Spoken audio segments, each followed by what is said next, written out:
আসসালামু আলাইকুম সুপ্রিয় দর্শক, আজকে আমি আপনাদেরকে খুব সিম্পল ওয়েতে একটা সবজির রেসিপি শেয়ার করতে যাচ্ছি। সবজিটা তৈরি করা কিন্তু খুবই ইজি, আপনাদের কাছে খুবই ভালো লাগবে। একদম কম মশলা দিয়ে খুব স্বাস্থ্যকর এই সবজিটা আপনারা খুব চটজলদি বাসায় তৈরি করে নিতে পারবেন। আশা করছি আপনাদের কাছে ভালো লাগবে। আর আপনি যদি আমার চ্যানেল নতুন হয়ে থাকেন, অবশ্যই চ্যানেলটি সাবস্ক্রাইব করে আমাদের চ্যানেলের পাশেই থাকবেন। সবজি রান্না করার জন্য ফার্স্টে আমি এখানে ফ্রাই প্যানে তেল দিয়ে দিয়েছি। তেলটা যখন গরম হয়ে আসবে ঠিক সে পর্যায়ে এখানে আমি অ্যাড করে দিয়েছি পেঁয়াজ কুচি আর কাঁচামরিচ ফালি করে নিয়েছি। কাঁচামরিচ এখানে আমি 3টে কাঁচামরিচ দিয়েছি। সবজিতে বেশি ঝাল হলে খেতে তখন ভালো লাগে না, কম ঝাল হলেই সেই সবজিটা খেতে কিন্তু বেশি ভালো লাগে। পেঁয়াজ আর কাঁচামরিচটা হালকা একটু নরম করে ভেজে নিতে হবে। সেই পর্যায়ে এখানে আমি দিয়ে দিলাম একটি তেজপাতা। তেজপাতা দেওয়ার পর কিছুক্ষণ ভেজে নিতে হবে। এখন আমি এখানে অ্যাড করে দিব হাফ চা চামচ আদা বাটা, হাফ চা চামচ রসুন বাটা। কাঁচা মশলাগুলো খুব ভালোভাবে তেলের ভিতরে ভেজে নিতে হবে। ভাজতে ভাজতে এক পর্যায়ে দেখবেন খুব সুন্দর একটি অ্যারোমা বের হচ্ছে, সে পর্যন্ত খুব ভালোভাবে এটা ভেজে নিতে হবে। ভেজে নেওয়া হয়ে গেলে এখানে আমি 1 চামচ অ্যাড করে দেব পাঁচফোড়ন। পাঁচফোড়নটা দেওয়ার পর খুব সুন্দরভাবে এটা ভেজে নিতে হবে। এই সময় চুলার আঁচটা একদমই মিডিয়াম রেখে ভেজে নিতে হবে। ভেজে নেওয়া হয়ে গেলে এখানে আমি অ্যাড করে দিলাম 1 কাপ, 250 গ্রাম এখানে আলু, 250 গ্রাম পেঁপে, 250 গ্রাম এখানে নিয়েছি আমি মিষ্টি কুমড়া, আর সেই সাথে দিয়েছি এখানে বেগুন। সবজিগুলো আপনাদের পছন্দ মতো এখানে অ্যাড করে দিতে পারেন। আমি এখানে 4টি সবজি এখানে নিয়েছি। আমার হাতের কাছে যে কয়টা সবজি ছিল সেই সবজি দিয়েই আমি সবজিটা আপনাদেরকে তৈরি করে দেখাবো। সব কিছু দেওয়ার পর আমি স্বাদ মতো এখানে লবণ অ্যাড করে দিয়েছি। এখানে কোনো রকমের হলুদ বা কোনো কিছু আমি এখানে অ্যাড করব না। কিছুক্ষণ এখানে তেলের ভেতরে মশলার সাথে খুব ভালোভাবে এটা ভেজে নিতে হবে। এই সময় এক্সট্রা কোনো পানি আমি এখানে অ্যাড করব না।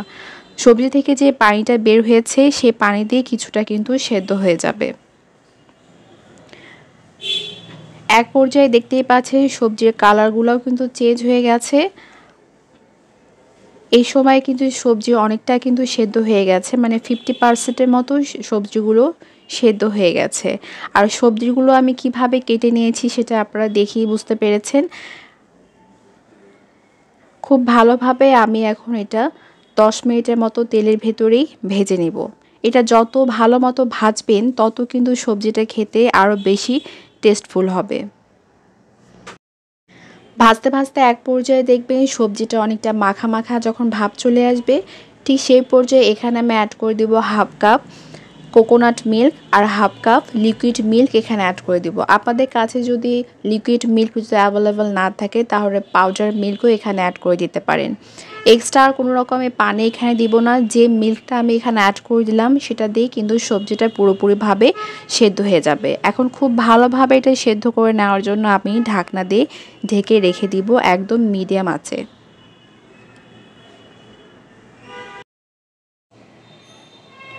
সবজিগুলো খুব ভালোভাবেই সেদ্ধ হয়ে গেছে, দেখেই বুঝতে পারছেন।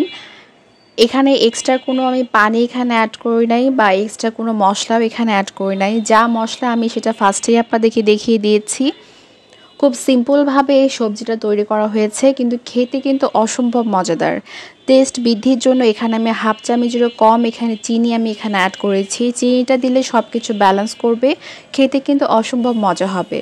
আর এই সবজিটা আপনারা রুটি, পরোটা, নান রুটি, তন্দুর, সাদা পোলাওয়ের সাথে সার্ভ করতে পারেন, খেতে কিন্তু অসম্ভব মজাদার। সবজিটা লাস্টে একদমই যখন তেল চলে আসবে ঠিক সেই পর্যায়ে সবজিটা একদমই নামিয়ে নিতে হবে। 5 মিনিট রেস্টে রাখার পর সবজিগুলো সার্ভ করবেন। আমি 5 মিনিট রেস্টে রাখার পর সবজিগুলো সার্ভ করে আপনাদেরকে দেখিয়ে দিচ্ছি। দেখুন সবজিগুলো দেখতে অসম্ভব সুন্দর হয়েছে আর খেতেও কিন্তু অসম্ভব মজাদার।